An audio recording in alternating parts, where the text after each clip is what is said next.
Carlos Camacho was an undergraduate at Sam Houston University and is currently a graduate student in Pittsburgh, where he is majoring in percussion performance. He was raised in Panama City, the capital of Panama. As a child, he went to a private Chinese Panamanian school where his parents hoped he would learn Chinese, but he only learned a few phrases. After the school day ended, he would attend the music conservatory to study music. Carlos started the Panamanian Local Percussive Arts Society chapter and is responsible for bringing noted clinicians and artists to Panama. He returns to Panama frequently to run PAS meetings. The following abridged information comes from the observations and knowledge Carlos gathered on Panamanian education with an emphasis in music education while he was there. In Panama, I don't think there is a mandatory age for starting and finishing more than a required time. You should be done when you are 18 with secondary school and start elementary school when you are 6. There are some schools where you finish the whole secondary school in 11th instead of 12th grade. That means they are a year younger when they go to college. Some people decide to take a year off and study English or another language. The majority of schools are public because once you get out of the capital, there are some private schools, but mostly public. Private schools are about $200 a month in the capital. Every city has schools. The thing about Panama is there's very rich people and there's really poor people. The distance is really big, so I know there are places where the schools don't even have chairs or desks or chalkboards, and they have to walk hours to get to school. Not even on concrete, just in mud and sand, and for the people that live in the mountains it gets more difficult. In those areas, the indigenous areas, they have a lot of problems with school. There is a nationwide curriculum where the schools should be having the same classes and the teachers should be teaching the same things. There is not much standardized testing outside of fill-in-the-blank tests and a lot of oral testing. Technology plays a role in schools of the capital. Most of the schools have internet, even air conditioning. Even some public schools might. I remember a couple of years ago the government gave Macs to every public student of the county because a lot of the schools did not have good equipment then, and they gave computers individually to each student. I don't know if that worked out. I don't know if they sold it back to get money out of it right away. More music is starting to be introduced in the schools. Before, it wasn't too strong of a program. Usually music in schools was a recorder class.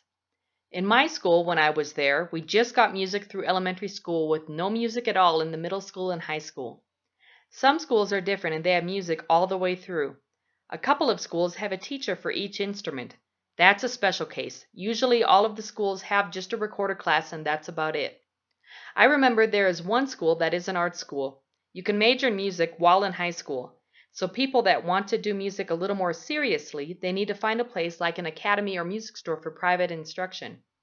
There are two major programs. One is the conservatory. You can enter there before finishing high school at any age, and there's a plan for young people from the National Symphony Orchestra. So those are the two schools where you can do music while you are also studying regular school. Some schools might have a band, but it is just playing an instrument. It's nothing like the U.S. marching bands. There's a marching band, but it's not even written out music. It's like playing some marches and maybe some reggaeton rhythms, nothing serious. Some schools will have more of a concert band, and maybe 3 schools have orchestras.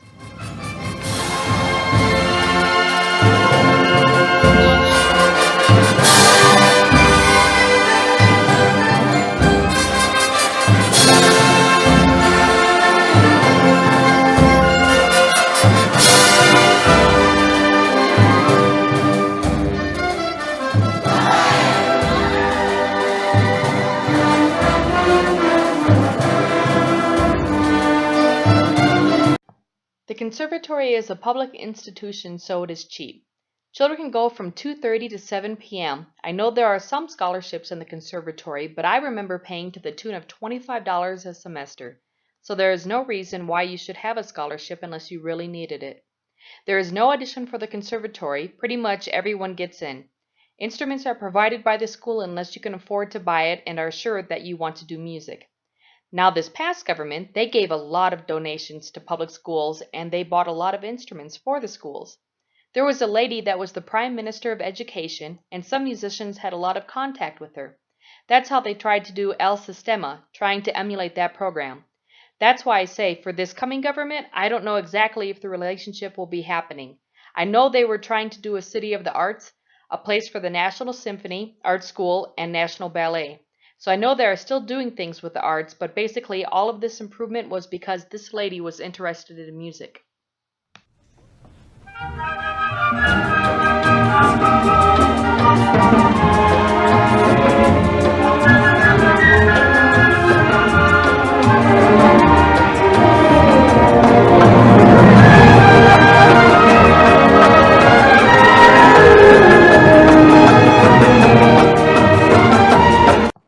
In the schools, they play a lot of marches from Panama.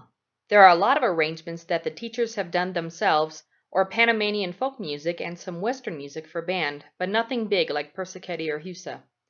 The music is called folk music. Tipico music is used when this folk music adds electric bass and singer. It's rooted in folk music and then has more electronic things. The thing is, there is a difference between our folk music, which is more Creole type music, and then there is indigenous music that you don't really know about unless you are indigenous.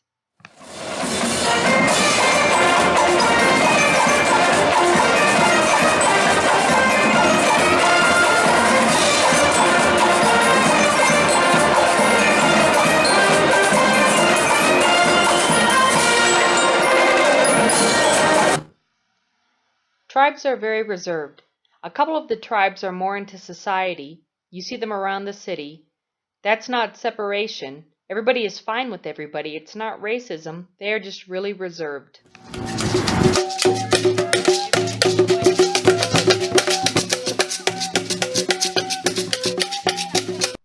There's a lot of competition in the schools because there's a lot of money invested.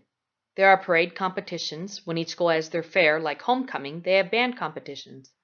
There's no competition for any classical music. It's folk music and marching bands. There are a lot of competitions for music. Schools don't usually have vocal programs, maybe a choir for singing whatever style you hear on the radio or in church. Vocal students usually find a private instructor, they go to the conservatory, then they go to the university.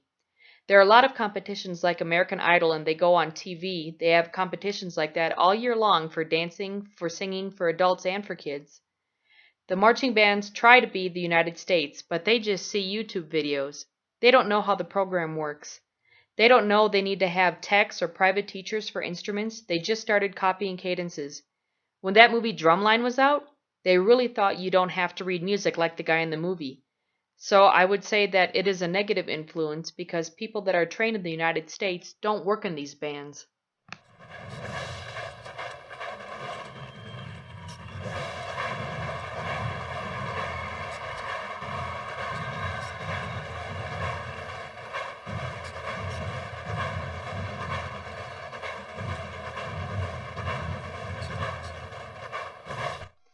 In Panama, we don't have the community college.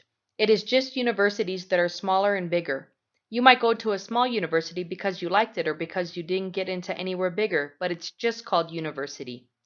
There are some public universities that are more expensive, and there are a couple of universities that are actually American universities, such as Florida State University. They have a branch here, so those ones cost as much as an American school. They can transfer to the United States campus, and there is a scholarship because they are a partnership.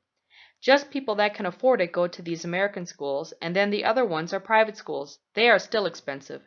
The National University, depending on the program, can be really cheap, but medical school, the National University is the best place to go, even better than the private schools, so you don't pay real cheap for the best program in Panama.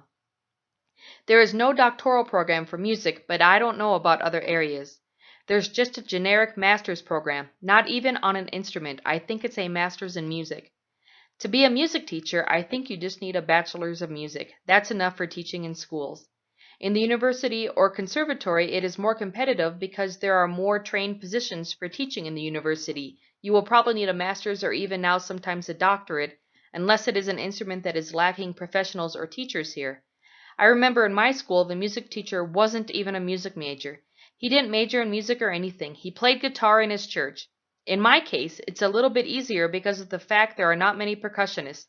I'm only one of two to have a master's in percussion. Even the teacher at the university doesn't have a master's, just a bachelor's degree. In my case, I have doors open because my instrument isn't overpopulated at all.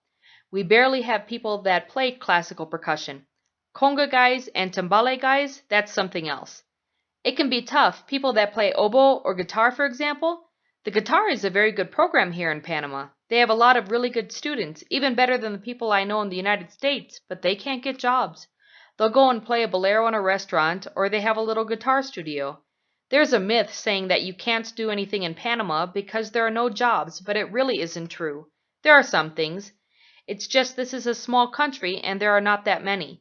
If you are well prepared, you should be able to get something or even start your own studio.